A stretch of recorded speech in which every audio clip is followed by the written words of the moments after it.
రోజున వర్తమానం ఏంటంటే విజయము నాదే. నాదే. అందరూ ఈ మాటలు చెప్పండి, విజయము నాది. Victory is mine. విజయము నాది. నీ జీవితంలో చాలా సందర్భాల్లో ఓటమి అంచుల్లో ఉన్నావు, ఓడిపోతున్నావు. జీవితంలో ఓడిపోతున్నావు, ఎగ్జామ్స్లో ఓడిపోతున్నావు, ఫ్యామిలీ లైఫ్లో ఓడిపోతున్నావు, ఒక భర్తగాను ఓడిపోతున్నావు, ఒక భార్యగా ఓడిపోతున్నావు, తల్లిదండ్రులుగా ఓడిపోతున్నావు. ఎన్నోసార్లు ఇలా జీవించకూడదు అని అనుకుంటున్నావు, అలాగే జీవిస్తున్నావు. ఈ పాపాన్ని మానేయాలనుకుంటున్నావు, మానలేక ఓటమిని అనుభవిస్తూ ఉన్నావు. ఈరోజు ప్రభు యేసుక్రీస్తు ప్రభువు నీకు ఇస్తున్న వాగ్దానం ఏంటంటే విజయం నీదే. ప్రభునందు విశ్వాసం ఉంచితే నువ్వు అన్ని విషయాల్లో విజయాన్ని సాధిస్తావు. I can do all things through Jesus who can strengthens me. బలపరచు దేవుని యందు సమస్తమును చేయగలను. ఈ రోజున ఈ యొక్క వాక్యాంశం నిమిత్తం అందరూ పరిశుద్ధ గ్రంథాలు తెరవండి. నిర్గమాకాండము 17వ అధ్యాయము 8వ వచనం. తరువాత అమాలేకీయులు వచ్చి రెఫీదీములో ఇశ్రాయేలుతో యుద్ధము చేయగా మోషే యెహోషువతో మన కొరకు మనుషుల్ని ఏర్పరిచి వారిని తీసుకుని బయలువెళ్ళి అమాలేకీయులతో యుద్ధము చేయము. రేపు నేను దేవుని కర్రను చేత పట్టుకుని ఆ కొండ శిఖరం మీద నిలిచేదనన్ను. యెహోషువ మోషేతో తనతో చెప్పినట్లుగా చేసి అమాలేకీయులతో యుద్ధమాడెను. మోషే, అహరోను, హూరు అనేవారు ఆ కొండ శిఖరం ఎక్కిరి. మోషే తన చెయ్యి పైకెత్తినప్పుడు ఇశ్రాయేలు గెలిచిరి. మోషే తన చెయ్యి దించినప్పుడు అమాలేకీయులు గెలిచిరి. మోషే చేతులు బరువెక్కగా వారు ఒక రాయి తీసుకుని వచ్చి అతడు దాని మీద కూర్చున్నట్టుకే దాన్ని వేసిరి.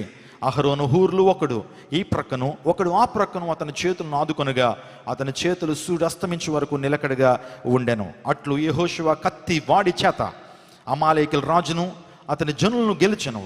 అప్పుడు యెహోవా మోషేతో ఇట్లనెను, నేను అమాలేకీయుల పేరు ఆకాశం క్రింద ఉండకుండా బొత్తిగా తుడిచివేదును గనుక జ్ఞాపకార్థము గ్రంథములో దీన్ని వ్రాసి యెహోషువకు వినిపించుము. తరువాత మోషే ఒక బలిపీఠాన్ని కట్టి దానికి యెహోవా నిస్సి అని పేరు పెట్టి అమాలేకీయులు తమ చేతిని యెహోవా సింహాసనమునకు విరోధముగా ఎత్తిరి గనుక యెహోవాకు అమాలేకీయులతో తరతరములకు యుద్ధమనెను.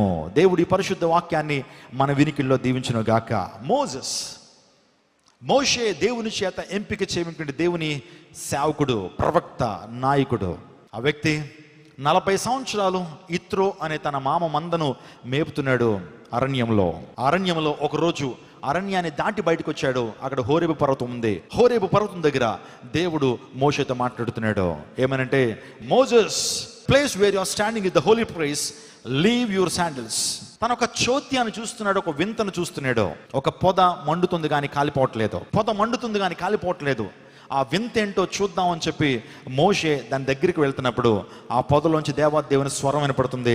మోషే, మోషే, నువ్వు నిలబడినటువంటి స్థలము పరిశుద్ధ స్థలము, అందుని బట్టి నీ చెప్పులు విడుము. The place where you are standing is the holy ground, leave your sandals అని ఎప్పుడైతే దేవుడు మాట్లాడుతున్నాడో మోషే తన చెప్పులు విప్పి ఆ మండుచున్న పొద దగ్గరికి వెళ్తాడు. దేవుని యొక్క అభిషేకాన్ని ఆ ప్రాంతంలో పొందుకుంటాడు. మనం అనుకుంటాం చెప్పులు అంటే సామాన్యమైనటువంటి చెప్పులు అనుకుంటాం, కానీ దేవుడు ఏ చెప్పులు విడిచిపెట్టమంటున్నాడు. నిన్ను అభిషేకించాలంటే, దేవుడు నీకు విజయాన్ని ఇవ్వాలంటే నీ జీవితంలో దేవునికి అయిష్టకరమైన మార్గాలు నీ జీవితంలో ఉన్నాయి. చెప్పులు నడకకు సాదృశ్యం. దేవునికి నచ్చని నడకలు నువ్వు కలిగి ఉన్నావు, ఆ చెప్పులు విడిచిపెట్టేయాలా. ఈరోజున కొంతమంది గర్వం అనే చెప్పులు వేసుకుంటూ తిరుగుతూ ఉంటారు, కొంతమంది పాపం అనేటువంటి చెప్పులు వేసుకుంటూ తిరుగుతూ ఉంటారు. అలాంటి చెప్పులు వేసుకున్నంత కాలము ఈరోజు నీకు ఆశీర్వాదం రాదు. కానీ చెప్పులు విడిచిపెట్టినప్పుడు, పాపం అనే చెప్పులు విడిచిపెట్టినప్పుడు, శరీరాశులు అనే చెప్పులు విడిచిపెట్టినప్పుడు, లోకాశులు అనేటువంటి చెప్పులు విడిచిపెట్టినప్పుడు, నీ జీవితంలో జీవపు డంబము అనేటువంటి ఆ చెప్పులు విడిచిపెట్టినప్పుడు, నీ జీవితంలో పాపాన్ని విడిచిపెట్టినప్పుడు దేవాదేవుడు నేను దీవించడం మొదలు పెడతాడు. ఆ హోరేబు పర్వతం దగ్గర దేవుని దర్శనాన్ని పొందుకుంటాడు. మోషే దేవుని చేత అభిషేకాన్ని పొందుకుంటాడు. అప్పుడు ఫరో దగ్గరికి వెళ్ళి నా ప్రజలను విడిపించాయా అని ఎప్పుడైతే చెప్పగానే ఫరో విడిపించడానికి ఇష్టపడాడు. 10 అద్భుత కార్యాలు, 10 తెగుళ్ళు మోషే ద్వారా దేవాదేవుడు అక్కడ జరిగిస్తాడు. ఎట్టకేలకు జ్యేష్ఠ కుమారుల వధ జరిగినప్పుడు ఫరో యొక్క తన పెద్ద కుమారుడు కూడా ఆ యొక్క మరణదూత ఐగుప్తు పాలెంలోకి వచ్చినప్పుడు జ్యేష్ఠ కుమారులందరూ చనిపోయిన తర్వాత ఫరో వెళ్ళిపోండి అయ్యా, మీ ప్రభువును ఆరాధించడం కొరకు మీరు వెళ్ళిపోండి, కనాను దేశానికి వెళ్ళిపోండి అని చెప్పి పంపించడం జరుగుతుంది. ఈ చరిత్ర మనందరికీ బాగా తెలుసు.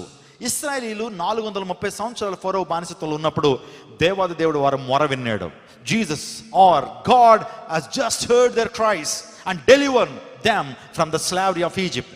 ఈజిప్ట్ నుంచి దేవుడు వారిని విడిపించి కనాను దేశానికి పయనం అవుతా ఉన్నారో వారికి నాయకుడు మోషే. వారు కనాను దేశానికి వెళ్తా ఉన్నప్పుడు అనేకమైన అవాంతరాలు వచ్చినాయి, అనేకమైన అడ్డులు వచ్చినాయి, అనేకమైనటువంటి రాజ్యాలు వారి మీద దండెత్తొస్తా ఉన్నారు. మన జీవితాల్లో కూడా జీవితం అనేది ఒక పోరాటమే. జీవితంలో మనము కానానుకు వెళ్తా ఉన్నప్పుడు, కానాను అంటే పరలోక రాజ్యం, పరలోక రాజ్యానికి ప్రయాణం అవుతా ఉన్నప్పుడు, పరలోక రాజ్యానికి మన మార్గం వెళ్తా ఉన్నప్పుడు అనేక అవాంతరాలు వస్తుంటాయి, అనేక ఇబ్బందులు వస్తుంటాయి, అనేక శత్రువులు మన మీద దాడి చేస్తారు. వాటి మీద విజయాన్ని సాధిస్తూ విశ్వాసమునకు కర్తయు దాన్ని కొనసాగించువాడిని క్రీస్తు వైపే చూచుచు ఈ పందెపు రంగంలో ఓపికగా మనం పరిగెడుతూ దేవుని రాజ్యానికి మనం చేరాలి. అది ప్రతి క్రైస్తవుని యొక్క అది ప్రథమ కర్తవ్యం అనే విషయాన్ని గమనించాలా. మోషే సారథ్యములో ఇశ్రాయేలు అద్భుతమైన విధానంలో ముందుకు వెళ్తా ఉన్నాడు. దేవుడు ప్రతిరోజు ఒక అద్భుతాన్ని జరిగిస్తూ ఉన్నాడు. ఎర్ర సముద్రాన్ని 2 పాయలుగా చేశాడు. 6 నెలలను ఇశ్రాయేలు నడిపించాడు. బండను చీల్చిగా బండ నుంచి నీళ్ళు వచ్చినాయి. పగలు మేఘస్తంభాన్ని, రాత్రి అగ్ని స్తంభాన్ని దేవాదేవుడు ఇశ్రాయేలు కొరకు వేశాడు. ఒకరోజు జరిగింది ఏంటంటే, వారు రెఫీదీము అనే ప్రాంతంలో ఉన్నప్పుడు వారి మీదకి అమాలేకీలు అనేటువంటి ఒక భయంకరమైన దండు, భయంకరమైన రాజ్యం, అమాలేకీలు ఇశ్రాయేలు మీద దండెత్తు వచ్చారు, యుద్ధానికి వచ్చారు. అమాలేకీలు ఎవరంటే భయంకరంగా గెరిల్లా యుద్ధాలు చేసేటువంటి వారు, వెనుక ఉండి దాడి చేసేటువంటి వారు, వెనుక దెబ్బ తీసేటువంటి వారు. వారికి యుద్ధ నీతి తెలీదు. నిజంగా నీతిగా వారు యుద్ధం చేయరు, అవినీతిగా వారు యుద్ధం చేస్తూ ఉంటారు. గెరిల్లా యుద్ధాలు చేసేటువంటి వారు. వారు ఎప్పుడైతే ఇశ్రాయేలు అందరిని కూడా చుట్టుముట్టారో ఆ టైంలో యెహోషువ అనేటువంటి ఒక వ్యక్తి నాయకుడిగా ఉన్నాడు, సైన్యాధ్యక్షుడిగా ఉన్నాడు. మోషే వారందరికంటే లీడర్గా ఉన్నప్పుడు మోషే దగ్గరికి వచ్చి చెప్తా ఉన్నాడు, అయ్యా అమాలేకీలు వచ్చేసారయ్యా, మన మీద యుద్ధం చేయడానికి, మన స్త్రీలను, మన పిల్లలను, మన సంపదను కొల్లగొట్టడానికి, మనల్ని చంపడానికి అమాలేకీల శత్రువులు వచ్చేసారయ్యా అన్నప్పుడు మోషే భయపడలేదండి. మోషే భయపడలేదు. తన జీవితంలో భయంకరమైన శత్రువులు దండిగా వచ్చినప్పుడు భయపడలేదు, కానీ ప్రభువు మీద విశ్వాసాన్ని ఉంచాడు.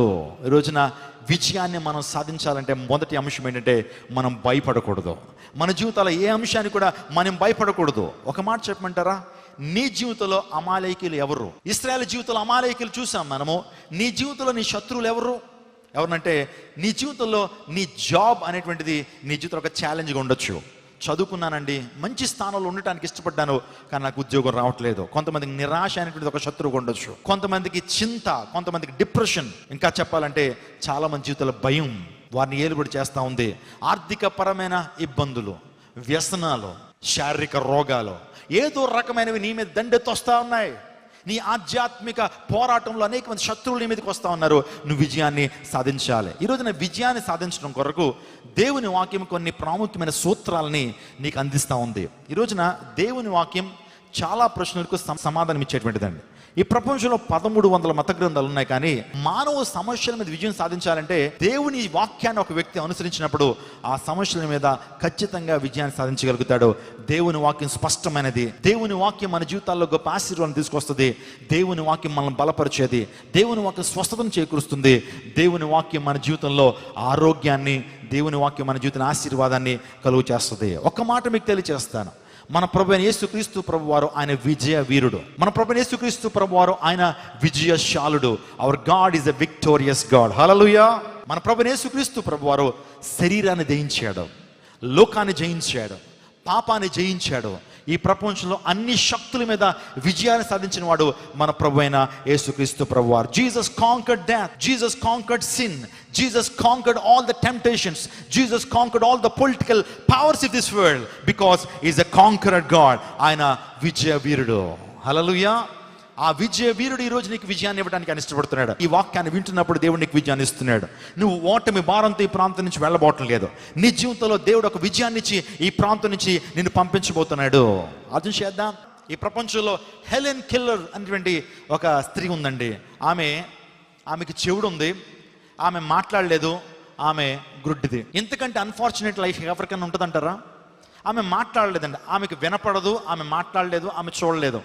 మరి జ్ఞానం అనేది ఎలా వెళ్తుంది? జ్ఞానేంద్రియాల్లో నిజంగా ఆమె చర్మం మాత్రమే ఇంక పనిచేస్తుంది. కళ్ళు కనిపించవు, చెవులు వినిపించవు, ఆ తర్వాత ఆమె మాట్లాడలేదు. She is deaf, blind and dumb. ఇలాంటి స్త్రీ ప్రపంచానికి ఈరోజు సవాలు విసురుతుందండి. ప్రపంచానికి సవాలు విసురుతుంది. ఆమె తన జీవితంలో మై లైఫ్ అనేటువంటి ఒక పుస్తకాన్ని రాసింది. ప్రపంచంలో 5,000 పాటల వరకు ఆమె రాయగలిగింది. ఎలా రాయగలిగింది తెలుసా? దేవుడే తనకు విజయాన్ని ఇచ్చాడు. హల్లెలూయా. రోజున ఏమీ చేయలేనటువంటి ఆమె ప్రపంచానికి రోజు సవాల్ విసురుతుంది. ప్రతి పర్సనాలిటీ డెవలప్మెంట్ టీచర్ ఆమె గురించి మాట్లాడకుండా ఉండలేడు. ప్రపంచవ్యాప్తంగా ద మోస్ట్ ఒక రకంగా చెప్పాలంటే వెరీ వెరీ ఇంపార్టెంట్ సెలబ్రిటీ అని చెప్పుకోవచ్చు. హెలెన్ కెల్లర్ మీరు చూస్తున్నారు. The story of my life అనే పుస్తకాన్ని రాస్తే ఈరోజు ప్రపంచవ్యాప్తంగా కొన్ని కోట్ల కాపీలు అమ్ముడైపోయింది ఈ పుస్తకం. అనేక మందికి గొప్ప గొప్ప ప్రేరణ ఇచ్చింది ఈ పుస్తకం. ఆమంటది, నేను ఉన్నతమైన స్థానానికి రావడానికి నా ప్రభును రక్షణ యేసుక్రీస్తు ప్రభు వారి కారణం. ప్రపంచంలో అనేక మంది దీవెనకరం ఉండటం కొరకు నా రక్షకుని యేసుక్రీస్తు ప్రభు నా హృదయాల నిండా, నా గుండె నిండా యేసుక్రీస్తు ప్రభు చేర్చుకున్నాను. యేసు ప్రభు నాకు విజయాన్ని ఇస్తున్నాడని ఈరోజు మాట్లాడుతుంది. దేవుడు నీకు విజయాన్ని ఇవ్వగలడు. దేవుడు నీ జీవితంలో గొప్ప కార్యం దేవుడు జరిగించగలడు. నువ్వు చేయాల్సింది ఏంటి తెలుసా? యెహోవా చేతికరణ చేత పట్టుకోవాలి. నువ్వు దేవునికి నీ జీవితాన్ని సమర్పించాలి అనే విషయాన్ని మీకు జ్ఞాపకం చేస్తున్నాను. మూడోదిగా ఆలోచన చేస్తే మోషే యెహోషువతో చెప్పిన మాట అదే, కొండ శిఖరం ఎక్కుదాం, కొండ శిఖరం ఎక్కుదాం అన్నాడు. ఏంటి కొండ శిఖరం ఎక్కడం అంటే అర్థం ఏంటి? ఎత్తైన స్థలంలో ఉండటం అంటే అర్థం ఏంటి అంటే, ఎత్తైన స్థలంలో ఉండటం అంటే, కొండ శిఖరం అంటే అర్థం ఏంటంటే ప్రత్యేకతకు సాదృశ్యం. దేవుడు నేను ప్రత్యేకంగా జీవించమని కోరుతా ఉన్నాడు. లోకంలో కలిసిపోవడానికి ఆయన ఇష్టపడట్లా. ఉప్పు ఎంతమంది తింటారండి ఇక్కడ? ఓహో, తెలుగులో అర్థం కాదు కదా. సాల్ట్ తింటారు కదా అందరూ. సాల్ట్ ఎలా తయారు చేయబడుతుందో తెలుసా మీకు? సాల్ట్ అనేది మీ ప్లేట్లలోకి ఎలా వచ్చింది?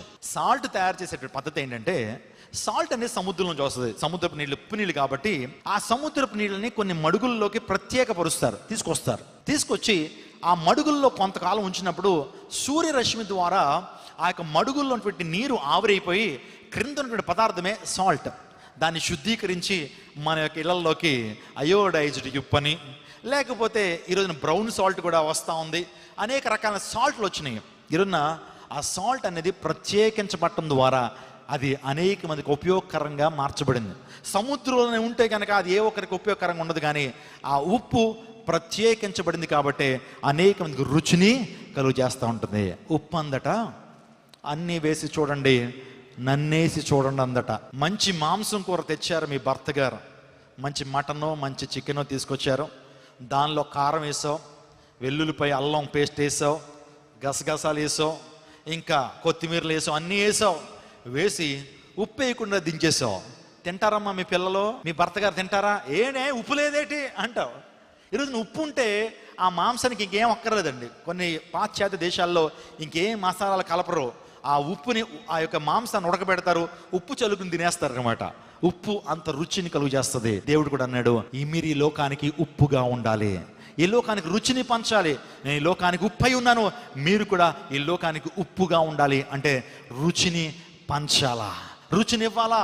ఎందుకు ఆ ఉప్పు అంత ప్రాముఖ్యతను సంతరించుకుందంటే అది సముద్రపు నీళ్ళ నుంచి ప్రత్యేకించబడింది. Let me ask a question my dear Christian friend, have you been separated from this world?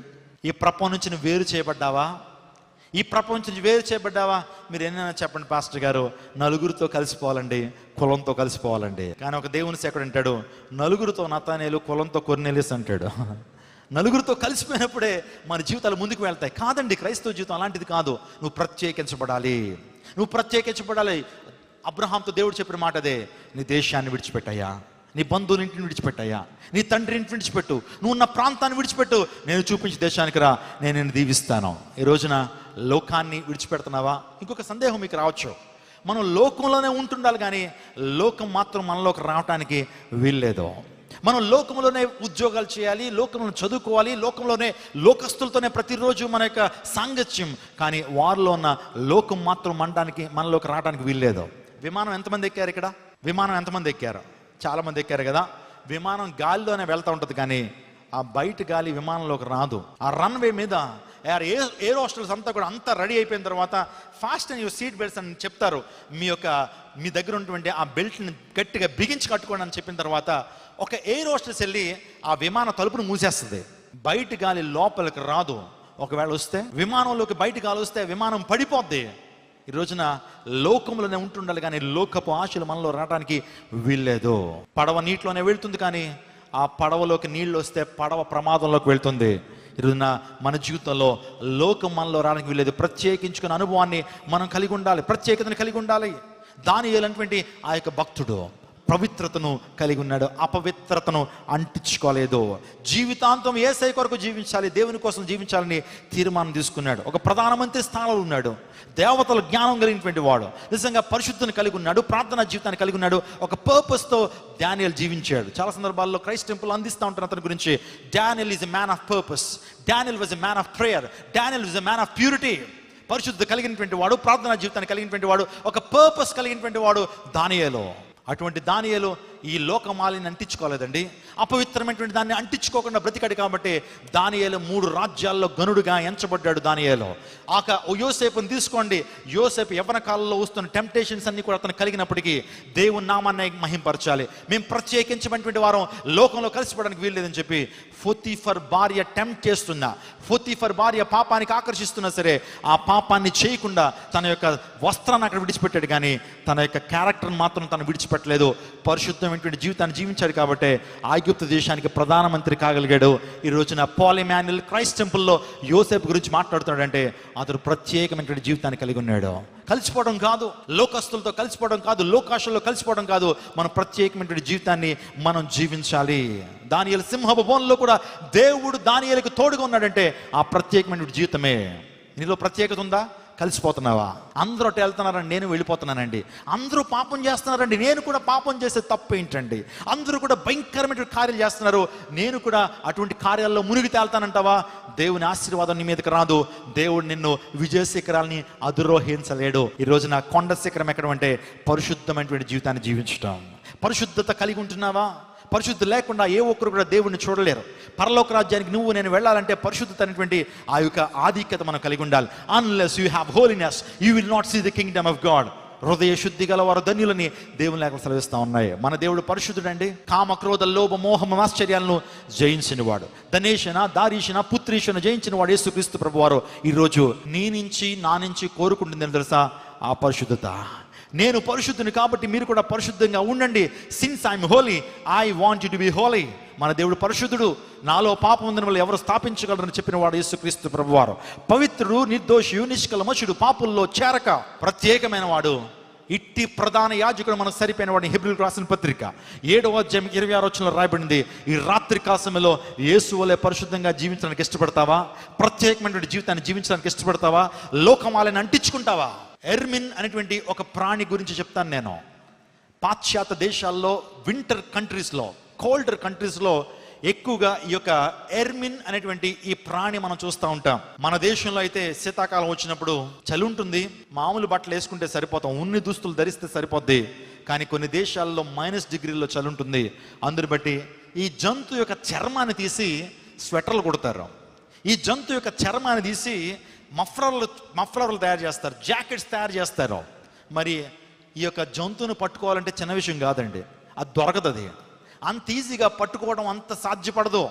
అందుని బట్టి శత్రువులు దాని యొక్క సైకాలజీని బాగా అర్థం చేసుకున్నారు, దాని మైండ్ సెట్ని చాలా అర్థం చేసుకుని ఒక పన్నాగాన్ని పన్నారు వాళ్ళు. ఒక స్ట్రాటజీ అదేంటంటే, దాన్ని ఎక్కడైతే ఉందో దాన్ని తరుముతూ ఉంటారండి, దాన్ని తరుముతూ ఉంటారు.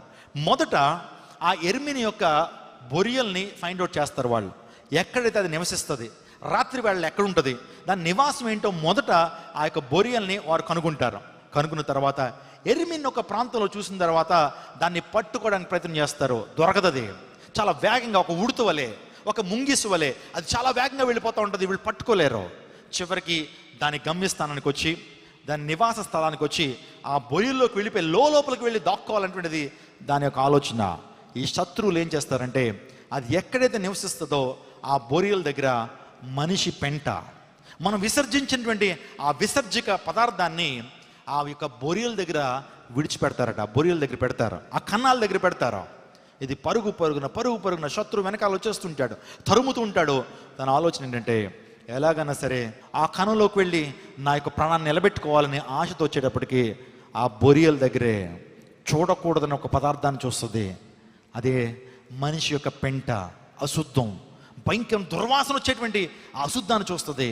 చూసిన తర్వాత అది అనుకుంటుందట, నేను ప్రాణాన్ని తప్పించుకోవాలి, మంచిదే, ప్రాణాన్ని నిలబెట్టుకోవాలి, కానీ ఈ పెంటలోంచి వెళ్ళి ఈ పెంట అంటించుకుని ఆ బొరియల్లోకి నేను ఎలా వెళ్ళగలుగుతాను? అక్కడ ఆగిపోద్దట, అక్కడ ఆగిపోద్ది. ఆగిపోయి ఈ పెంటను దాటుకుంటా వెళ్ళాలా? దాని దగ్గర రెండు ఆప్షన్స్ ఉన్నాయి.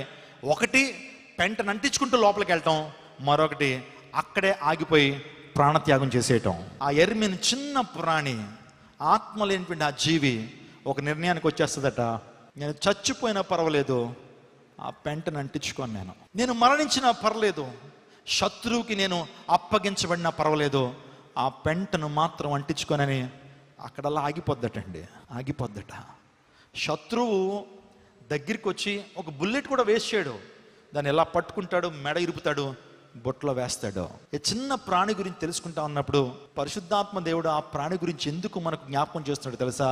ఒక అల్పమైన ప్రాణి తన జీవితంలో ఆ మురికిని అంటించుకోకూడదని, ఆ పాపాన్ని అంటించుకోకూడదని, అశుద్ధాన్ని అంటించుకోకూడదని ప్రాణత్యాగం చేసేసింది.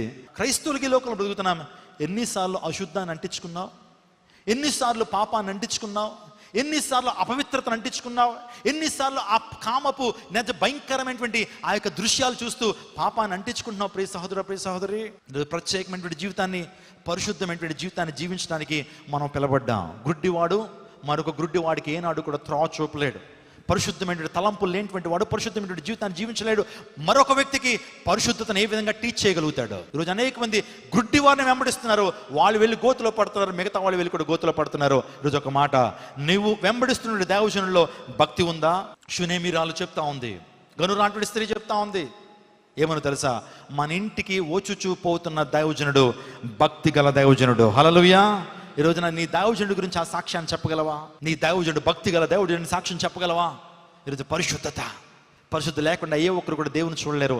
పరిశుద్ధత మనకు ఎలా ఆపాదించబడుతుంది అని అంటే, నదీ స్నానాల ద్వారా ఒక వ్యక్తి పరిశుద్ధపరచబడలేడు, తీర్థయాత్రలు చేయడం ద్వారా ఒక వ్యక్తి పరిశుద్ధపరచబడలేడు, పుష్కరాల్లో స్నానం చేస్తే ఒక వ్యక్తి పరిశుద్ధపరచబడలేదు, తన ఆత్మ పరిశుద్ధపరచబడలేదు. కానీ యేసు రక్తం మాత్రమే మనకు అంతరంగాన్ని శుద్ధి చేయగలదు. యేసు రక్తం మాత్రమే మన చిత్త వృత్తిని మార్చగలదు. యేసు రక్తం ప్రతి పాపం నుంచి మనల్ని పవిత్రులుగా చేస్తుంది. ఆ యేసు రక్తాన్ని ఆశ్రయిస్తున్నావా? యేసు రక్తంలోనే పరిశుద్ధత. ఈ ప్రపంచంలో కొన్ని క్లెన్జింగ్ మెటీరియల్స్ ఉన్నాయి, అంటే శుద్ధి చేసేటువంటి సాధనాలు. మనకి పెయింట్ అంటుకోగానే వెంటనే పెట్రోల్తో దాన్ని కడుగుతాం, అదే బురద అంటుకోగానే నీళ్లతో కడుగుతాం. అదే రీతిగా మనిషి హృదయానికి పాపం అంటుకుంటే పెట్రోల్తోనో లేకపోతే నీళ్లతోనో కడిగితే పోదు, కానీ పాపమైన రక్తంతో కడగాలి. ఈ ప్రపంచంలో పాపమైన రక్తం యేసునాథుడికి ఒక్కడికి మాత్రమే ఉంది. అందుని బట్టి యేసునాథుడు ఒక్కడే నీ నా పాపం నుంచి మనకు విడుదలనిచ్చి, ఆయన రక్తంలో ప్రతి పాపానికి పరిహారం ఉంది. ఆయన రక్తంలో ప్రతి మానవునికి ప్రాయశ్చిత్తం ఉంది. ప్రాయశ్చిత్త బలిని ఆయన మన కోసం చేశాడు. పవిత్రమైనటువంటి జీవితాన్ని జీవించడానికి మనం పిలబడ్డాం. ఈరోజు నా అంశం ఏంటంటే, చేతులు పైకెత్తడం అంటే అర్థం ఏంటి? ఆత్మీయ పరిభాషలో దేవుని సందులో చేతులు పైకెత్తడం అంటే ఏంటి సాదృశ్యం? చేతులు ఎత్తి ప్రార్థన చేయుట సాయంకాలపు నైవేద్యం అని అంటాడు. చేతులు ఎత్తడం అంటే ప్రార్థనకు సాదృశ్యం. ఏ విశ్వాస అయితే ప్రార్థన చేస్తాడో తన జీవితంలో విజయాన్ని సాధిస్తాడు. ఏ విశ్వాసలో పట్టుదల ప్రార్థన, మోకాళ్ళ ప్రార్థన, సంఘ ప్రార్థన, కుటుంబ ప్రార్థన, సహవాస ప్రార్థన ఉంటుందో ఆ వ్యక్తి తన జీవితంలో విజయ శిఖరాల్ని అధిరోహిస్తాడు, విజయాన్ని సాధిస్తాడు. ఎందుకు మాట చెప్పానంటే, ఈరోజు ప్రార్థన నీ కుటుంబంలో ఉందా? వ్యక్తిగత ప్రార్థన చేస్తున్నావా? నీకు సంఘ ప్రార్థన ఉందా? నీ జీవితంలో కుటుంబ ప్రార్థన ఉందా? నీ జీవితంలో ఉపవాస ప్రార్థనలు ఉన్నాయా? మిమ్మల్ని అడుగుతున్నాను, ఈరోజున ఏ కుటుంబాలు అయితే ప్రార్థన ఉంటుందో ఆ కుటుంబాలు ఉన్నతమైన స్థానానికి వస్తాయి. ఏ వ్యక్తిగత జీవితంలో ప్రార్థన మోకాళ్ళ అనుభవం ఉంటుందో ఆ మోకాళ్ళు అనుభవమే తన జీవితంలో విజయాన్ని తీసుకొస్తుంది. నీ మోకాళ్ళు ఎంతగా నల్లబడితే నీ ముఖం అంతగా ప్రకాశిస్తుంది. గట్టిగా చప్పలు కొడుతూ దేవుని నామమున పరచండి. నీ మోకాళ్ళు ఎంత నల్లబడితే నీ ముఖం అంతగా ప్రకాశిస్తుంది. గాడ్స్ గ్లోరీ, గాడ్స్ మహిమ నీ మీద ఉంటుందనే విషయాన్ని గమనించి మీ జీవితంలో దేవుని మీద విశ్వాసం కలిగి ఉండండి. మీ జీవితంలో దేవుడు కార్యం చేస్తాడు. హన్నా ప్రార్థన చేస్తున్నప్పుడు దేవుడు హన్నాకి శ్రేష్టమైనటువంటి కుమారుని సమూయేలుని కానుగిచ్చాడు. ఈరోజున పేతురు సంఘమంతా అత్యాసక్తితో ప్రార్థన చేసినప్పుడు పేతురు చెరసాల నుంచి విడిపించాడు. ప్రార్థన ద్వారా అద్భుతాలు జరుగుతాయి. ప్రార్థన ద్వారా నీ జీవితంలో లేనివి నీ జీవితంలో జరుగుతూ ఉంటాయి. అద్భుతాలు దేవుడు జరిగిస్తాడు. స్వస్థతను ప్రభు ఇస్తాడు. నీ జీవితంలో గొప్ప అద్భుతాన్ని జరిగి స్థిరపరుస్తాడు. ఎన్ని విషయాలు చెప్పాను? అమాలేకీయుల మీద ఇశ్రాయేలు విజయం సాధించడానికి 4 అంశాలు. ఒకటి, యుద్ధం చేద్దాం అన్నాడు, యుద్ధం చేశారు, భయపడలేదు. యుద్ధం యెహోవాదే అని నమ్మారు, యుద్ధ భూమిలోకి వెళ్ళారు ఇశ్రాయేలీయులు. ఆ తర్వాత మీరు యుద్ధం చేస్తా ఉండండి, నాయకుడిగా నేను దేవుని చేతి కర్ర పట్టుకుంటాను అన్నాడు.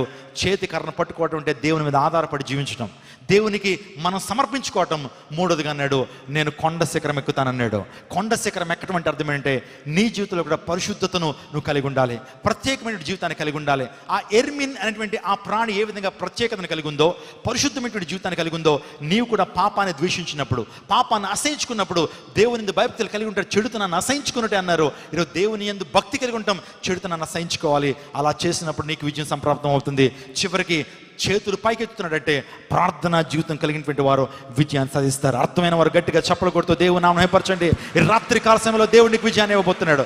ఈ 4 సూత్రాలు పాటించి నీ జీవితంలో యేసుక్రీస్తు ప్రభు వారు దేవాదేవుడు ఇశ్రాయేలు పట్ల ఏ విధమైన అద్భుత కార్యం చేసి అమాలేకీయుల మీద విజయాన్ని ఇచ్చాడో, నీ జీవితంలో నీ సమస్య ఒక ఉద్యోగం కావచ్చు, ఆర్థిక పరనిబ్బందులు నీ జీవితంలో ఎనిమి కావచ్చు, నీ జీవితంలో అప్పు బాధలు నీ జీవితంలో ఒక శత్రువు కావచ్చు, నీ జీవితంలో అనారోగ్యాలు నీ జీవితంలో ఒక సమస్య కావచ్చు, నీ జీవితంలో శత్రువులు కావచ్చు, ఏ రకమైనటువంటి శత్రువైనా సరే ఈరోజు దేవాదేవుడు నీకు విజయాన్ని ఇవ్వడానికి ఆయన సమర్థుడు. దేవాదేవుడు నీకు విజయాన్ని ఇచ్చి విజయ శిఖరాలు అధిరోహించి నీ ద్వారా అనేక మందిని దీవించడానికి ప్రభు ఇష్టపడుతున్నాడు. ఒక యోసేపు ఎన్నో కష్టాలు గుండా వెళ్ళాడు. ఈ 4 సూత్రాలు తన జీవితంలో పాటించాడు కాబట్టి యోసేపు విజయాన్ని సాధించాడు. ఒక దానియేలు ఈ 4 సూత్రాలు పాటించాడు కాబట్టి తన జీవితంలో విజయాన్ని సాధించాడు. ఒక మోషే ఈ 4 సూత్రాలు పాటించాడు కాబట్టి ఈరోజు యోసేపు గురించి, దానియేలు గురించి, షడ్రక్ మేషక్ అబేద్నెగోల గురించి, మోషే గురించి, దావీదు గురించి మనం మాట్లాడుకుంటున్నామంటే దేవునికి వారు ఇచ్చారు, దేవునికి వారి జీవితంలో స్థానం ఇచ్చారు, ప్రార్థనా జీవితాన్ని కలిగి ఉన్నారు, ప్రత్యేకమైన జీవితాన్ని కలిగి ఉన్నారు, దేవుని ధర్మశాస్త్రాన్ని ప్రేమించారు, ప్రార్థనను ప్రేమించారు, సహోదరుల ఐక్యత కోరుకున్నారు. అందును బట్టే వారి జీవితంలో గొప్ప అద్భుతాన్ని పొందుకున్నారు. It's your time to get the miracle in this tonight. ఈరోజు దేవాదేవుడు ఈ రాత్రి కాల సమయంలో ఇది నీ సమయం, విజయాన్ని పొందుకునే సమయం. ప్రభువుకి నీ జీవితాన్ని సమర్పిస్తావా? ఇంకెంతకాలం వాయిదాలు వేస్తావు? ప్రియ యవనస్తుడా, ప్రియ యవన చెల్లి, ప్రియ అక్క, ప్రియ అన్న, ఈరోజు ఎంతకాలం వాయిదాలు వేస్తూ నీ జీవితాన్ని ముందుకు తీసుకువెళ్తావు? ఇదే మిక్కిలి అనుకూలమైన సమయం, ఇదే రక్షణ దినం. నీ జీవితంలో విజయం చేకూర్చి పెట్టేటువంటి వాడు యేసుక్రీస్తు ప్రభు వారు. నీ జీవితాన్ని ప్రభుకు సమర్పిస్తావా? ఈ ఆఖరి రోజు దినములో దేవుడు నీతో సూటిగా తేటగా ఈ 3 రోజులు దేవుడు నీతో స్పష్టంగా సూటిగా మాట్లాడాడు. దేవుడు ఒకటే నీకు నాకు జ్ఞాపకం చేస్తున్నాడు. Would you like to submit your life to Jesus? యేసుకు నీ జీవితాన్ని రాత్రి కాలం సమర్పిస్తావా? విజయం నీదే, విజయం నీదే. దేవుని శరీరం మీద, లోకం మీద, సాతాను మీద, ఈ ప్రపంచంలో టెంప్టేషన్స్ మీద, అన్ని శక్తుల మీద దేవుడు నీకు విజయాన్ని ఇవ్వగలిగినటువంటి వాడు. నీకు ఒక విషయం తెలుసా? అన్నీ నీ చేతుల్లో ఉన్నాయి, కానీ నీ ప్రాణము, సమయం నీ చేతుల్లో లేదు. సమయం ఉన్నప్పుడే, నీ జీవితంలో అవకాశం ఉన్నప్పుడే ఇదే మిక్కిలి అనుకూలమైన సమయం, ఇదే రక్షణ దినం. This is the day of acceptance, this is the day of salvation. ఇదే రక్షణ దినం. ప్రభుకి నీ హృదయాన్ని ఇస్తావా? ప్రభుని జీవితం నుంచి కోరుతున్న టెంకాయలని, వంకాయలని, నిలువు దోపిని, నీ తలని ఎలా దేవుడు కోరట్లేదు, దేవుడు నీ హృదయాన్ని కోరుతున్నాడు. నీ హృదయాన్ని రాత్రి కాల్సిన ప్రభుకి ఇస్తావా? ఈ రోజున ఈ సభలో నువ్వు కూర్చున్నావు, వెళ్ళిపోదాం అనుకున్నావు మొదట, కానీ దేవాదేవుని కూర్చోబెట్టాడు, ఈ వాక్యాన్ని వినిపించాడు. ఎందుకో తెలుసా? నువ్వు రక్షించబడతావని. ఇంకా నామకార్థస్థితిలో ఉన్నావా? నా తల్లిదండ్రులు క్రైస్తవులండి, ఎంతో కాలం నుంచి సంఘానికి వెళ్తున్నాను, కానీ నీకు మారు మనసు లేదు, రక్షణ లేదు. కానీ ఈరోజు రాత్రి దేవుడు, God is demanding to give you heart to night. దేవుడు ఈ రాత్రి కాలంలో నీ హృదయాన్ని డిమాండ్ చేస్తున్నాడు. ప్రభుకి నీ హృదయాన్ని ఇస్తావా?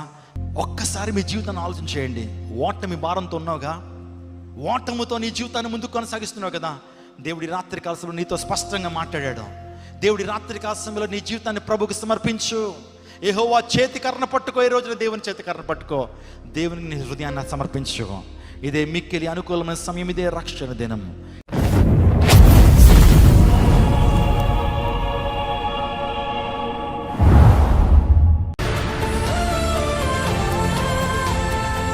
ఖచ్చితమైన వాక్యం ద్వారా మీ జీవితాన్ని కట్టుకోవాలనుకుంటున్నారా? ఆత్మతోనూ సత్యముతోనూ ప్రభువును ఆరాధించాలనుకుంటున్నారా? స్వస్థతను, విడుదలను, అభిషేకాన్ని పొందాలనుకుంటున్నారా? రుణ బాధల నుండి, వ్యసనాల నుండి విడుదల కావాలా? పరలోకపు ఆనందాన్ని భువిపై అనుభవించాలనుందా? అయితే రండి. ప్రతి ఆదివారం వేలాదిగా క్రీస్తును గొప్పగా ఆరాధిస్తున్న జీవము గల దేవుని సంఘం క్రైస్ట్ టెంపుల్ మొదటి ఆరాధన ఉదయం 7:30 రెండవ ఆరాధన ఉదయం 10 గంటలకు, మూడవ ఆరాధన సాయంత్రం 6:30 ప్రపంచవ్యాప్తంగా దేవుని చేతిలో బహుబలముగా వాడబడుతున్న మన దైవజనులు పాల్ ఎమాన్యుయల్ గారు వాక్యమందించి ప్రతి ఒక్కరి కొరకు ప్రార్థనలు చేయుదురు. మా address Christ temple, Mary Stella indoor stadium, Pantakalava road, NTR circle, Vijayawada. రండి, మీ దుఃఖం నాట్యముగా మార్చబడు. మా ఫోన్ నంబర్ 8886227755. దేవుడు మిమ్మును దీవించునుగాక.